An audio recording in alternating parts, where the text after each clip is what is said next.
വീടിന് സമീപത്തെ പറമ്പിലെ ചപ്പുചവറുകൾ തീടുന്നതിനിടെ അപകടത്തിൽ പൊള്ളലേറ്റ മുൻ പഞ്ചായത്ത് അംഗം മരിച്ചു. കൊറ്റനെല്ലൂർ കരുവാപ്പടി പുല്ലൂക്കര ഇട്ടിയര മകൻ ജോസാണ് മരിച്ചത്.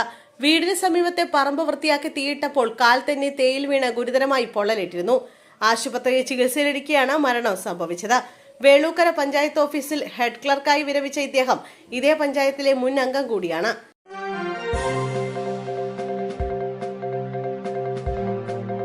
സംസ്ഥാനത്തെ സ്വകാര്യ ആശുപത്രികളിലെ ജീവനക്കാരുടെ മിനിമം വേതനം പരിഷ്കരിക്കുന്നതിനുള്ള കരട് വിജ്ഞാപനം 1 മാസത്തിനുള്ളിൽ പുറപ്പെടുവിക്കുമെന്ന് മന്ത്രി വി ശിവൻകുട്ടി. ഇതിനായി തൊഴിൽ വകുപ്പ് ഉദ്യോഗസ്ഥർക്ക് നിർദ്ദേശം നൽകിയെന്നും മന്ത്രി അറിയിച്ചു. 2200ഓളം വരുന്ന സംസ്ഥാനത്തെ സ്വകാര്യ ആശുപത്രികളിലായി 1.13 ലക്ഷം പേർ ജോലി ചെയ്യുന്നുണ്ട്. ഇവരുടെ വേതനം പരിഷ്കരിച്ചുള്ള 2018 വിജ്ഞാപനം ഹൈക്കോടതി റദ്ദാക്കിയിരുന്നു. 2013 വിജ്ഞാപനം അനുസരിച്ചുള്ള വേതനമാണ് ഇപ്പോൾ ആശുപത്രികളിൽ നൽകി വരുന്നത്.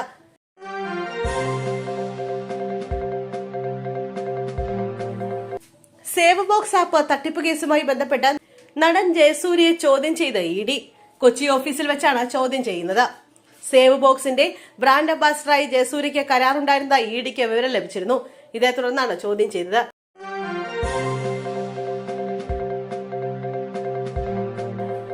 ശബരിമല സ്വർണ്ണക്കൊള്ളക്കേസിൽ മുൻ ദേവസ്വം ബോർഡ് അംഗം വിജയകുമാർ അറസ്റ്റിൽ. പത്മകുമാർ അധ്യക്ഷനായ ബോർഡിലെ അംഗമാണ്.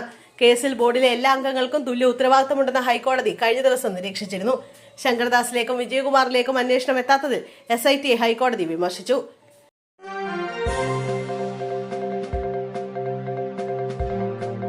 വിയൂർ ജയിൽ പരിസരത്ത് നിന്നും രക്ഷപ്പെട്ട കുപ്രസിദ്ധ കുറ്റവാളി ബാലമുരുകൻ തമിഴ്നാട്ടിൽ പിടിയിൽ. തെങ്കാശി കോടതിയിൽ ഹാജരാക്കിയ പ്രതിയെ ജുഡീഷ്യൽ കസ്റ്റഡിയിൽ റിമാൻഡ് ചെയ്തു. തമിഴ്നാട്ടിലെ ട്രിച്ചിക്ക് സമീപം ബൈക്കിൽ സഞ്ചരിക്കുമ്പോഴാണ് ബാലമുരുകനെ തമിഴ്നാട് ക്യൂ ബ്രാഞ്ച് സംഘം പിടികൂടുന്നത്. തുടർന്ന് ഊട്ടുമല പോലീസ് സ്റ്റേഷനിൽ എത്തിക്കുകയായിരുന്നു. രാത്രിയോടെ മധുരപാളയം കോട്ടയിൽ മജിസ്ട്രേറ്റിന് മുന്നിൽ ഹാജരാക്കി.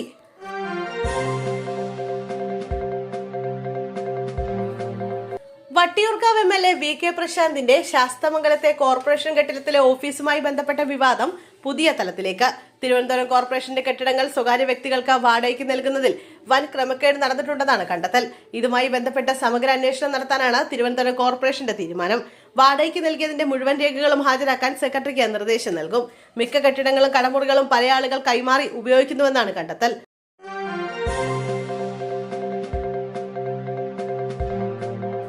ക്രിസ്മസ് ദിനത്തിലെ പ്രധാനമന്ത്രി നരേന്ദ്രമോദിയുടെ പള്ളി സന്ദർശനത്തിനെതിരെ കത്തോലിക്ക സഭ മുഖപത്രം. ഹിന്ദുത്വ വർഗീയവാദികൾ അക്രമം അഴിച്ചുവിടുന്നതിനിടെയുള്ള പ്രധാനമന്ത്രിയുടെ സന്ദർശനം വിദേശ രാജ്യങ്ങളിലെ ഭരണാധികാരികളെ കാണിക്കാനാകുമെന്ന് ദീപിക പത്രത്തിലെ മുഖപ്രസംഗം വിമർശിക്കുന്നു. അല്ലായിരുന്നെങ്കിൽ പ്രധാനമന്ത്രി ആക്രമണങ്ങളെ അപലപിക്കുകയെങ്കിലും ചെയ്യുമായിരുന്നു എന്നാണ് വിമർശനം.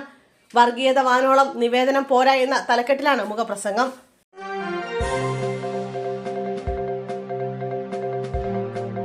കോഴിക്കോട് കൂടരഞ്ഞിയിൽ 7ാം ക്ലാസ് വിദ്യാർത്ഥിക്ക് സീനിയർ വിദ്യാർത്ഥിയുടെ മർദ്ദനമേറ്റു. സെന്റ് സെബാസ്റ്റ്യൻ ഹയർ സെക്കൻഡറി സ്കൂളിലെ ആദിവാസി വിദ്യാർത്ഥിക്കാണ് പരിക്കേറ്റത്. അബദ്ധത്തിൽ ചെരുപ്പ് മാറി ധരിച്ചതുമായി ബന്ധപ്പെട്ട തർക്കമാണ് അക്രമത്തിൽ കലാശിച്ചത്. സ്കൂളിലെ തന്നെ +2 വിദ്യാർത്ഥിയാണ് 7ാം ക്ലാസ്സുകാരനെ ക്രൂരമായി മർദ്ദിച്ചതെന്നാണ് പരാതി.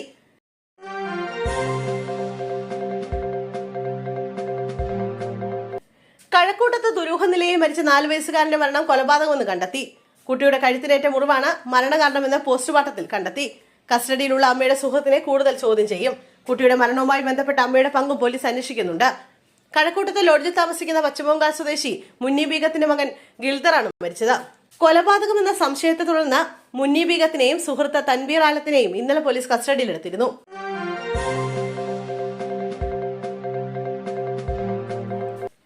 AVP ചെങ്ങന്നൂർ നഗരസമിതി പ്രസിഡന്റായിരുന്ന വിശാലിനെ കൊലപ്പെടുത്തിയ കേസിൽ നാളെ വിധി.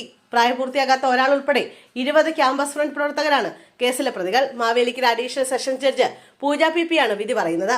2012 ജൂലൈ 16-നാണ് വിശാൽ കൊല്ലപ്പെട്ടത്. ചെങ്ങന്നൂർ കോളേജിൽ ബിരുദ വിദ്യാർത്ഥികളെ സ്വാഗതം ചെയ്യുന്നതിനിടെയാണ് വിശാൽ ആക്രമിക്കപ്പെട്ടത്.